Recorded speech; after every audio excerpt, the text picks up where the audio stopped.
So this guy right here is based off of Rangemaster. Put a couple mods on it, but when these two are at the minimum, it's basically just like a Rangemaster boost, treble booster. And it's on a clean channel, so it's just basically makes it louder and treblier. Hits it pretty hard, so without it, as you can hear, it boosts all the treble. So you can gain your clean channel if you got a tube amp. If you got a Fed amp, it's just going to get loud. So where this pedal really shines is into other things. So here's an early style muff.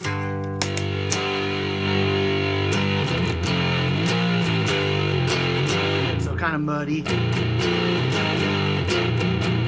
Watch this just bring out all the hiss and party.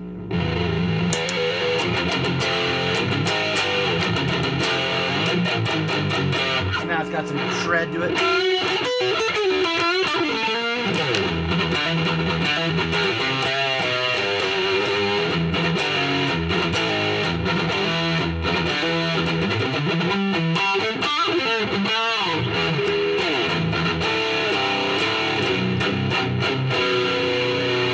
So without it, super beef.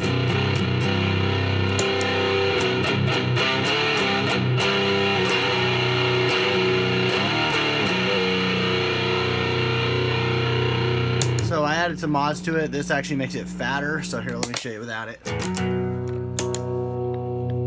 So you actually make it a full-on just boost pedal. More like a preamp. So you can just fatten up your Strat. So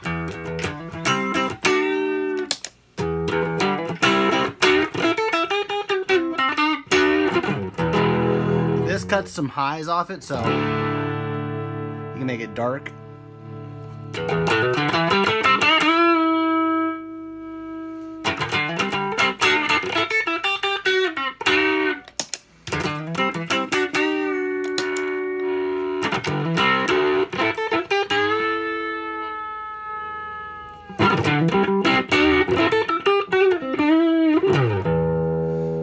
So pretty cool stuff.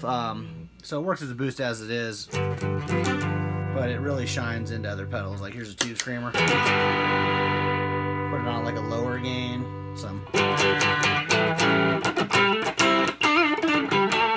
Now watch.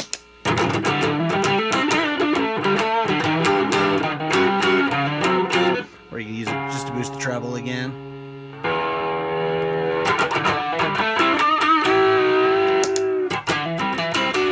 So you can push it over.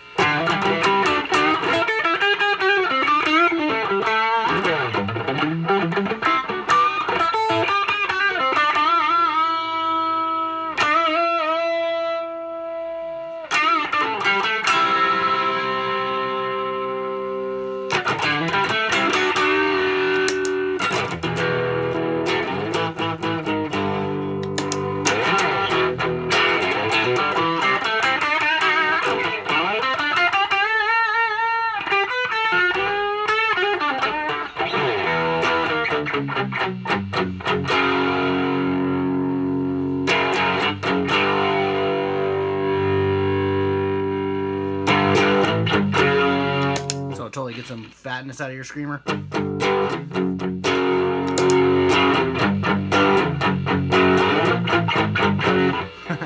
hit it pretty hard. Here's a different style muff. It's more based on a version 3. It's that nastiest muff I just listed. So it's a really brutal muff.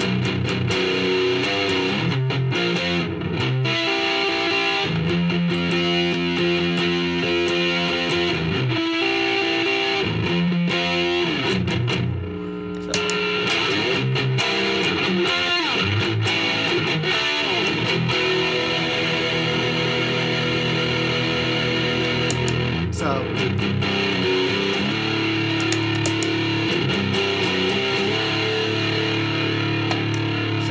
I really like to push them over, so set it on like a lower gain setting like this.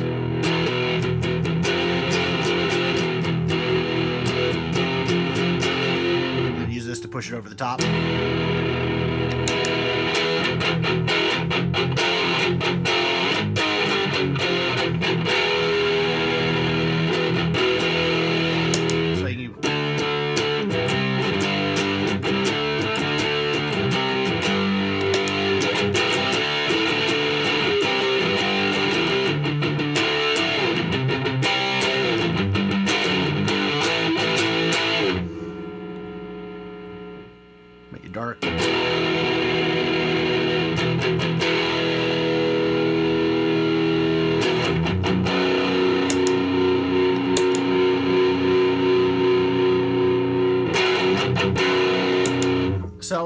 big muffs usually have a lot of bass on the way in. Most of the circuits do. So you can use the treble booster to tame the bass. Same thing if I could walk over my amp, you can get your gain channel really woofy and stuff. And a lot of times rolling back the amount of bass you got going into the channel just adds this clarity and crunch. It's where you get a lot of the cool Marshall type tones. But so here we go. So it's not necessarily like hitting it really hard on the way in and getting it back. So we'll just use it to cut bass. So just straight up treble booster. So you can hear it just cutting all the bass. So you get this on a woofier type sound.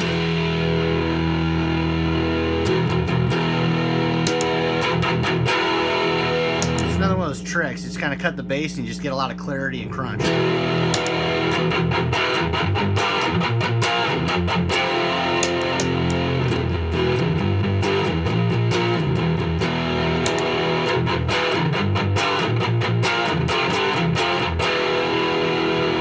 So, super tinny without it though.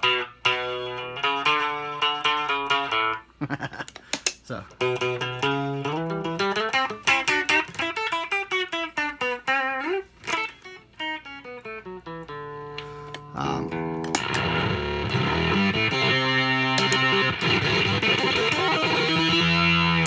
Slam some robot noises, but this is the same as this guy, if you're wondering. And then the here, let me just play around for some fun.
So cool stuff. Another was, you know, first circuits ever made kind of thing. I don't know if you can see this, but I haven't done the art on this one, so don't worry. I'll put some silly picture in it. On the inside there, I put a power inverter circuit so you can run it off a normal daisy chain supply, but it is based off the original rangemaster circuit. This is a small cap, and then I put a fat cap, so that's the filter, or actually over here. So you can toggle between the rangemaster and then fatten it up and make it more like a germanium boost. I used old style, you know, carbon comp resistors that are out of my box of super old parts, so they're vintage. This transistor's got a date on it from 1966, and I imagine that's probably older than the rangemaster originally had. So, but then this one biases it, so if you yank the transistor out and you pop in other PNP style germaniums or even silicon transistors, you can fine tune it and get it biased right and try it out with other stuff. But the big change between this and a regular rangemaster is when I'm not running it off battery, and you can use a daisy chain supply. You don't have to have a separate weird positive center supply. You can run it off your normal Boss style ones. And then this one just cuts highs. It works for different stuff. The reason I put that on there is kind of at certain settings by itself. It's nice to be able to tame the crispiness of it. So like you can hear a little bit hiss. It's kind of just slopes it right off there. So cool stuff. I had someone else's pedal I fixed. It was one of those Diaz Texas Rangers, and I'd been kicking around the idea of making some older circuits, and when I had that one in my possession, I was like looking at schematics and then playing with it, and I just wanted to make sure it sounded right, so I just went ahead and threw one of these together to A/B it and make sure it was fully functional when I did the repair on it. And then I actually really liked the circuit. I guess Tony Iommi uses it for like the Black Sabbath original sound into that Laney head, and I kind of get the point of it. At first, when I played it with it by itself, I was like, what in the hell? This thing like got no oomph to it. Like it's just really thin and tinny. But then I remembered when you run it into something heavy, it that's where it shines. It's really meant to go into either a gained up head, or if you got a different cab or another pedal, and it just really comes to life. It's really almost interactive with whatever you're playing with, like.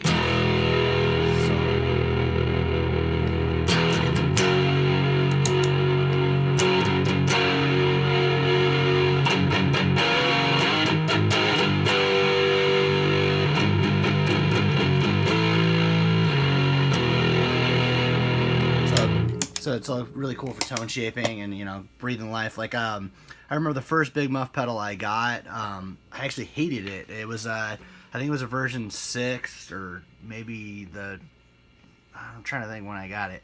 Got it out of a trade. I mostly play bass, so I didn't really have a lot of pedals. And you see that thing on everybody's pedal board, and I was like, oh, I need one of these things. I gotta get that Weezer sound or something. I don't remember what the hell I was thinking. And I got it, and it was just really muddy. It was like this.